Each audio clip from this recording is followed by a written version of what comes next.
સુરત શહેરના કાપોદ્રા વિસ્તારમાં એક ચોંકાવનારો કિસ્સો સામે આવ્યો છે, જેમાં કાપોદ્રા વિસ્તારમાં એક પિતાએ પોતાની સગી દીકરી સાથે શારીરિક છેડતી કરી હતી. આ મામલે દીકરીની માતાએ કાપોદ્રા પોલીસ સ્ટેશનમાં ફરિયાદ નોંધાવી છે. મળતી માહિતી અનુસાર નરાધમ સીતારામ ગોંડલિયાએ પોતાની સગી દીકરી સાથે 29 ઓક્ટોબરથી 1 નવેમ્બર દરમિયાન રાત્રિના સમયે એકલતાનો લાભ ઉઠાવી અને તેની સાથે શારીરિક અડપલા કર્યા હતા. આ ઘટનાની જાણ છોકરીએ પોતાના માતા સાથે કરી, જે સાંભળીને માતાના પગ તળેથી જમીન ખસી ગઈ હતી અને તરત જ કાપોદ્રા પોલીસ સ્ટેશનમાં અરજી નોંધાવી હતી. પોલીસે ફરિયાદ પર કાર્યવાહી કરી ગુનો નોંધાવ્યો અને તરત જ સીતારામ ગોંડલિયાને ઝડપીને ધરપકડ કરી હતી.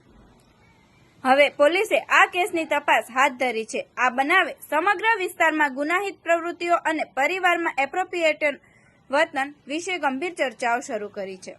આવા અવનવા સમાચાર જોવા માટે જોતા રહો P24 ન્યૂઝ ગુજરાત.